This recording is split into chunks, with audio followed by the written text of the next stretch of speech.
this in about 2 weeks. I haven't done too much stuff these past 2 weeks. I've practiced some basketball.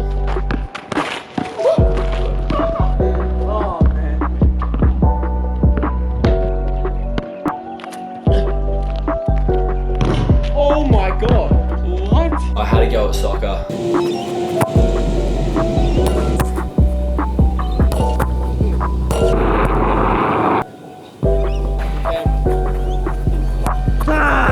Went to bounce for the first time in 6 months. Oh, you got it. I'm sure you got it. Let's go. Yeah. And then Aiden and I ended up exploring an abandoned warehouse in Yarraville. Going down them backwards. I'm such a bitch with heights. I just don't want to stack it. And that was it. My holidays ended and I went back to school. Unfortunately, Melbourne's actually gone back into stage 3 lockdown, which is why this video is inside today. Had a few trips and stuff coming up, and I was actually in the middle of filming like a short film sort of thing in Melbourne, but obviously don't really want to be in Melbourne at the moment with all this stuff going around, so that's just on hold at the moment. But today I thought I'd talk about what camera gear I personally use and why I use it. Camera gear is super dependent on what you plan on doing with it, and it's also constantly changing and being upgraded. I think photographers and videographers are always looking for some new piece of kit to add to their bags, but this is the gear I'll be using for the foreseeable future, and I have been using for about 6 months now. So first up, this is my LowPro 450 all-weather Mark II, and this is my camera bag. I think camera backpacks are sort of overlooked when you are sort of purchasing gear. You sort of get sidetracked by, you know, new cameras, new lenses, but a backpack is super important. It just makes your shoots a whole lot easier, and I love this bag for a few reasons. It can fit the perfect amount of gear for what I shoot. 2 cameras, a couple lenses, a drone, and a gimbal, all in one bag. Too easy. It's also a super protective bag, as you can see. That's gonna keep your gear safe. So yeah, all around, sick bag. Next up we have my main camera, which is this bad boy right here. This is my Lumix GH5. So I bought this thing about 1.5 years ago, and I bought it for the sole reason that this thing is a beast at video. My favorite settings on this are 4K 60 and 4K 10-bit, and I use these 90% of the time I shoot, and those 2 features are the sole reason I bought this camera. 4K 60 allows me to slow clips down while still keeping that quality, and 4K 10-bit is just insane to color grade. You can literally do so much with that. It's got all the ports you'd ever need: headphone jack, microphone jack, HDMI cables, 2 card slots, and it's fully weather sealed, which allows me to take it out in, you know, rainy, foggy conditions and not have to worry about the camera just breaking. Some cons though are it sucks in low light. It's a micro 4/3 sensor, so you're never gonna have fantastic low light on these cameras, and it's not an amazing photo camera. It's only, you know, 20 megapixels, but it definitely gets the job done. So moving on now, we have my Lumix G85.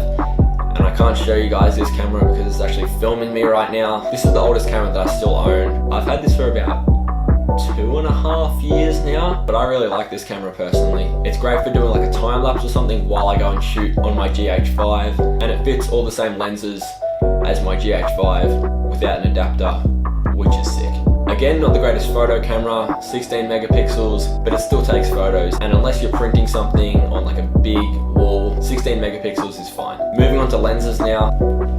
This is my 14 to 42 millimeter. It's just like a kit lens that comes with Lumix cameras, but I actually don't mind this lens. It's a pretty good focal range. It's a reasonably sharp lens, and it has working autofocus, which is great. The only thing I don't love about this lens is it's not a fast lens. I think the lowest aperture is 3.5. So if you're shooting low light, I've really got to crank that ISO up. But it's not a bad lens by any means. Next up, we have the 7 Artisan 7.5mm fisheye lens. Now this is a sort of niche lens, and I'm shooting with it right now. Wide angles on micro 4/3 systems are super expensive. I think the proper Lumix wide angle is like 1500 or something like that. So I personally really like that wide look that it has, and it's also super handy for like filming like this or vlogging. It is a completely manual lens, so there's no communication between the lens and the camera. So to use this lens, you've sort of really got to know what you're doing with like shutter speed, aperture, all that sort of stuff. But once you get past that, it's definitely usable, and I can actually go in post for photo and video to correct that sort of fisheye look it gives. And I think I bought this thing for like 150 bucks new, so it's an absolute steal, and I really can't complain that much about this lens. Next up is my where is it? Oh, this is my Lumix 25mm, and this lens is like the equivalent of a nifty 50 on a full frame or APS-C size camera. This lens is so sharp and crispy. The shots I get with this thing, they just look so good. It's a super fast lens, goes down to f1.7, which means it's an absolute beast in low light. It has autofocus compared to the lens that's on this camera right now. The only thing this lens doesn't have is inbuilt stabilization, but when you pair this thing with in-body stabilization like the Lumix G85 and GH5 have, and then slap it on a gimbal, you're not going to notice much of a difference. You really don't need it. And for the price this lens is, you really can't get much better than this.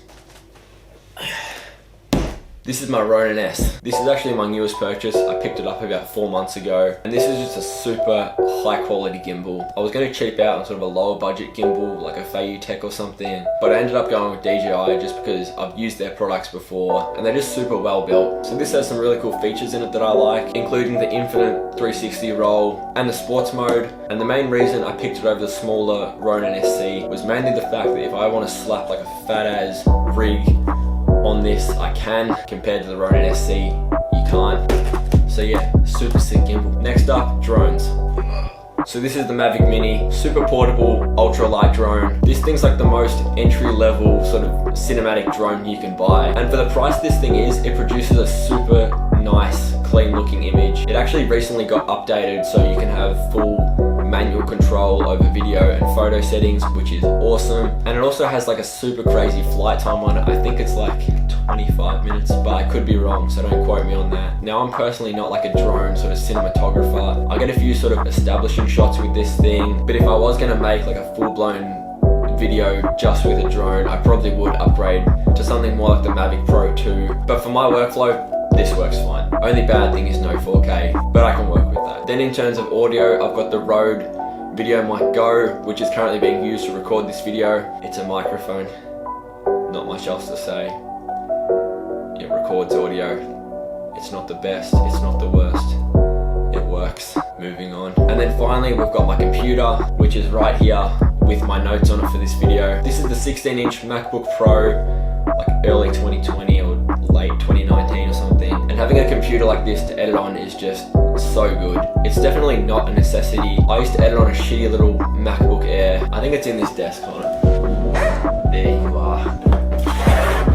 I used to edit on this piece of shit. I edited on this for about 3 years. It's just like a stock standard sort of basic computer that everyone at my old school just gets handed out when they start school. And I was editing 4K video files, raw photo files on this thing, all while using a cracked version of the Adobe Cloud. So you could just imagine it was a nightmare editing on this thing. It would just crash all the time. It just wasn't fun. But I was able to do so much on this thing in those 3 years. I actually think it was more like 4 years actually. But yeah, switching from this to this, it just allowed me to pump out videos and photos much faster, as well as just being more enjoyable because it doesn't crash. And I also purchased the Adobe Creative Cloud subscription on this, which is probably why this thing crashed as much as it did. Does it even still turn on? Oh shit, the screen's like frozen. But there we go, it still works. And then there's a bunch of other stuff like cables, cords, dongles, but that's not interesting. So that's gonna wrap this one up. Now I'm videoing Dad, don't come in. My next upgrade will most likely be the Lumix GH5 whenever that comes out. And I'm also looking at getting a Metabone speed booster and a Canon 70-200. But they're still a while off, so I'll be using this gear for the time being. Hopefully I've helped someone out there in deciding what gear they want to get. I always think it's interesting to see what other gear creators use and why they use it. But yeah, if you got any questions about gear, let me know. Oh yeah, I completely forgot about this. So because my short film with Melbourne is sort of on hold at the moment, I'm going to be trying to make a short film in quarantine. I have no clue how it's going to turn out, what it's going to be about, but it'll definitely be interesting. Yeah, okay, I'll be out soon, and I'll probably start recording that this week. So next week's video will have something to do with that, and then I should post the video in 6 or so weeks when quarantine is over. So yeah, that's gonna wrap this one up. I'll catch you guys in the next one. Yeah, I'm coming.